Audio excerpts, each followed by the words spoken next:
बिस्मिल्लाहिर्रहमानिर्रहीम। Rahim. Dear students, Assalamu alaikum. How are you students? Students, this is your chemistry period. Take out chemistry book of grade 10. Students, take out page 32. Self-ionization or auto-ionization of water.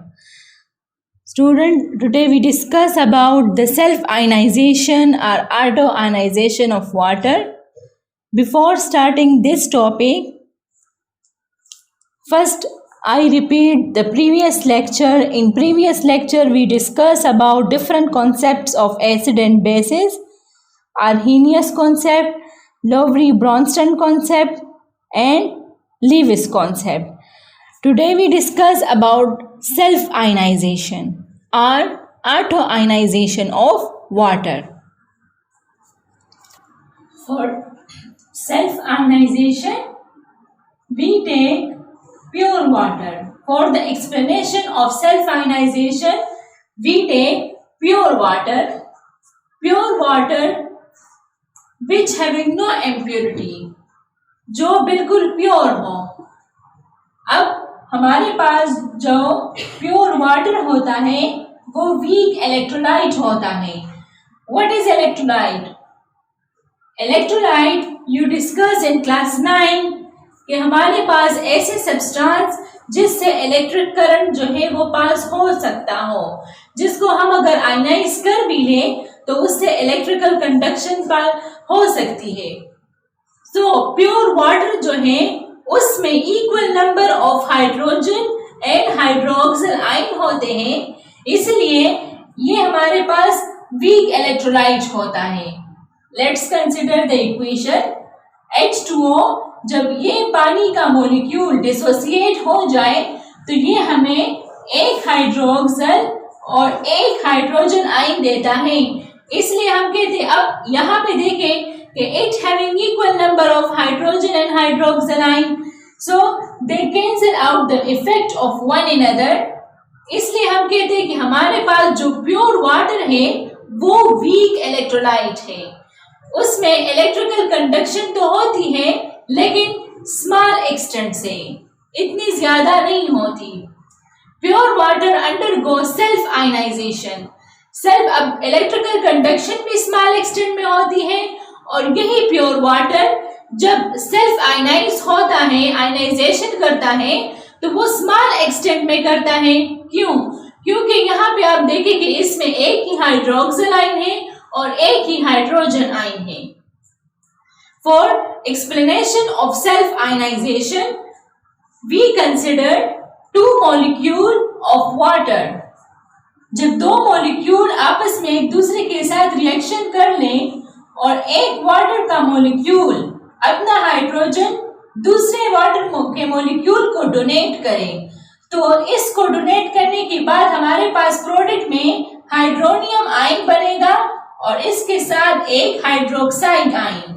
यहाँ पे देखें, इसके साथ भी दो hydrogen हैं, इसके साथ भी दो हाइड्रोजन हैं.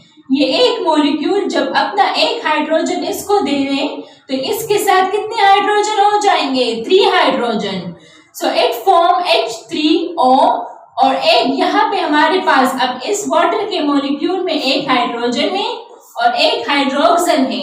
तो ये हाइड्रोजन तो इसको डोनेट होके इसने हाइड्रोनियम आयन बना लिया, जबकि ये हाइड्रोक्साइड आयन रिएक्शन में इसी तरह रह जाता है.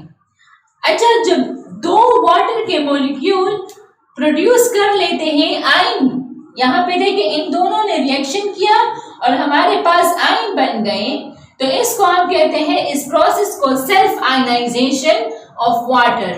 जब दो मॉलिक्यूल ऑफ वाटर वो आपस में रिएक्शन करके क्या प्रोड्यूस करते हैं? आयन्स प्रोड्यूस करते हैं.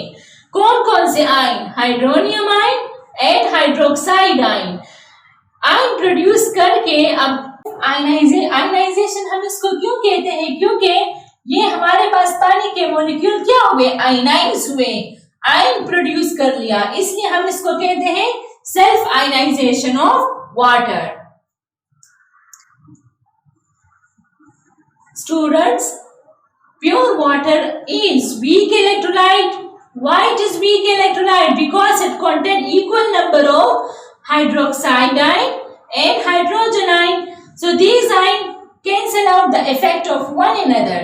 इसलिए हमारे पास जो प्योर वाटर होता है वो हमेशा वीक इलेक्ट्रोलाइट कहलाता है. इलेक्ट्रोलाइट आर सब्सटेंस जो आयनाइज होके हमारे पास इलेक्ट्रिकल कंडक्शन कर सकते हैं, तो ऐसे सब्सटेंस को हम कहते हैं इलेक्ट्रोलाइट. अब यहाँ पे वाटर जो है वो भी तो जब आयनाइज होगा तो वो इलेक्ट्रिकल कंडक्शन करता है, इसलिए हम इसको कहते हैं वीक इलेक्ट्रोलाइट. अब प्योर वाटर ये undergo self ionization. Pure water undergo self ionization to small extent. अब small extent में self ionization क्यों करेगा? Because it is a weak electrolyte. What is self ionization? When two water molecules react with one another and they form ion. जब दो पानी के molecule reaction करते हैं आपस में और वो आयन बनाते हैं. कौन कौन से आयन बनाते हैं? Hydronium ion, hydroxide ion. तो इस प्रोसेस को हम कहते हैं self ionization. For explanation of self ionization we consider one molecule of water. This molecule dissociated into hydrogen ion, hydroxide ion. This reaction occurred at 25 degree centigrade. Mean हम यहाँ पे जब ये एक पानी का मोलिक्यूल इसकी डिसोसिएशन होगी तो हमारे पास उस टाइम टेम्परेचर क्या होगा? 25 degree centigrade. Now we take the Kc. What is Kc? In equilibrium chapter we discuss about Kc. Kc हमारे पास दो प्रोडक्ट का, रिएक्टेंट का और प्रोडक्ट के दरमियान रेशो होता है and it is called equilibrium constant. तो अब ये रेशो जब हम लिखते हैं तो हमारे पास Kc इस रिएक्शन के लिए क्या होगा? प्रोडक्ट और फिर हम इसका रिएक्टेंट के साथ रेशो लेते हैं. तो हमारे पास ये रिएक्शन के लिए हमने Kc को डिराइव कर लिया.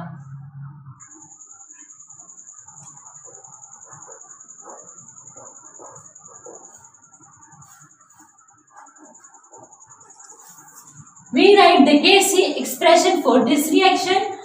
After Kc equals to H positive और H negative and यहाँ पे वाटर मॉलिक्यूल. अब आप लोग यहाँ पे देखिए, हमें पता है कि हमारे पास जो कंसंट्रेशन है H और OH का वो कांस्टेंट है. कांस्टेंट कंसंट्रेशन मीन कि अब ये चेंज तो नहीं हो सकता बिकॉज इसके लिए हमने जो कंडीशन रखा है 25 डिग्री सेंटीग्रेड का. यहाँ पे अब ये इसका कंसंट्रेशन मीन ये 1 है तो ये भी 1 है, इसलिए हम इसको इस रिएक्शन को फिर किस तरह लिखते हैं? ये वाटर मॉलिक्यूल इधर शिफ्ट होके Kc and water molecule equals to hydrogen ion and hydroxide ion. अब इनकी कंसंट्रेशन जो है वो कांस्टेंट है, तो यहाँ पे हम इसके लिए एक दूसरा कांस्टेंट लगाते हैं Kw, which is called water dissociation constant. Kw is called water dissociation constant. Students, conductivity experiment show. What is conductivity experiment? कि जब हम वाटर मॉलिक्यूल को आयनाइज करें और उससे फिर इलेक्ट्रिकल कंडक्शन करें, so it is called conductivity experiment. Conductivity experiment हमें क्या बताता है कि जब हम प्योर वाटर को आयनाइज करते हैं 25 डिग्री सेंटीग्रेड पे, तो यहाँ पे जो हाइड्रोजन और हाइड्रोक्साइड आयन है तो इनकी कंसंट्रेशन तो कांस्टेंट है. अब इनकी जो कंसंट्रेशन है, इन दोनों का जो प्रोडक्ट है वो इक्वल है 1.0 multiply 10 raised to the power -40 मोल पर dm³. अब ये वाली वैल्यू जो है ये तो एक कांस्टेंट वैल्यू है. चलिए अब हम इस वैल्यू को डिराइव करते हैं कि हमारे पास कंडक्टिविटी एक्सपेरिमेंट में जो हमें बताया है कि इन दोनों का प्रोडक्ट वो इसके बराबर है. ये सही आ भी रहा है कि नहीं आ रहा? one molecule of water, in one molecule of water we have one hydrogen and one hydroxide ion. अब इन दोनों का प्रोडक्ट कंडक्टिविटी एक्सपेरिमेंट में हमें क्या बताया कि इन दोनों का जो प्रोडक्ट है वो बराबर है 1.0 मल्टीप्लाई 10 रेज़ द पावर -14। अब हमारे पास यहाँ पे देखिए कि कंसंट्रेशन जो है इनका तो कांस्टेंट है, इक्वल है, देयरफॉर हम इसको इस तरह भी लिख सकते हैं कि hydrogen plus equals to OH negative. या हमें पता है कि पानी में कितने हाइड्रोजन है, 2 हाइड्रोजन है, तो हम इसको इस तरह भी लिख सकते हैं कि we have 2 hydrogen and its value is equal to 1.0 multiplied 10 raised the power -14। अब 2 हाइड्रोजन का स्क्वायर लेंगे, ये स्क्वायर इसके बराबर है, फिर स्क्वायर को कैंसिल आउट करने के लिए हम क्या लेते हैं, स्क्वायर रूट लेते हैं। The square is cancelled out with this square root। अब इस साइड का स्क्वायर रूट लेके हमारे पास जो वैल्यू आती है वो है 1.0 मल्टीप्लाई 10 रेज़ द पावर -7। अच्छा, अब OH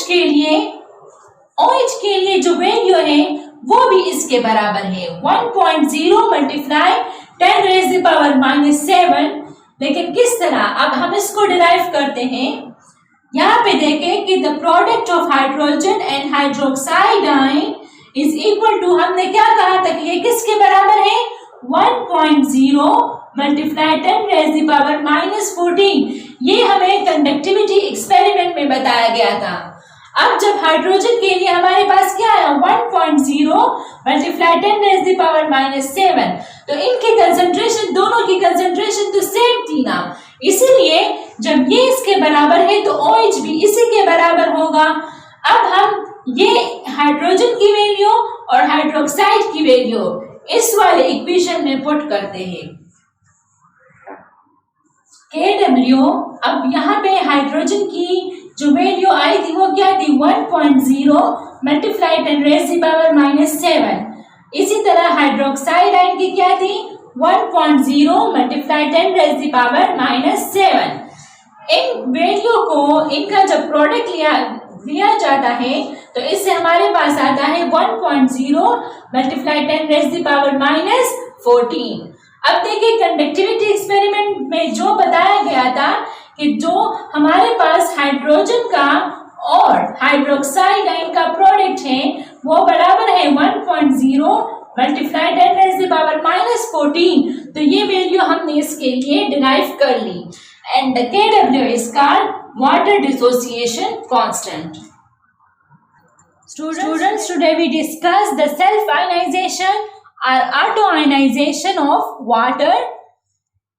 In this topic we discuss the pure water, that pure water undergoes self-ionization to very small extent. Why? Because pure water contain equal number of hydrogen and hydroxide ion, therefore it undergo the self-ionization to a very small extent। Students, उम्मीद करती हूँ आपको आज का ये topic समझ में आ गया होगा। Take care of yourself. अल्लाह हाफिज।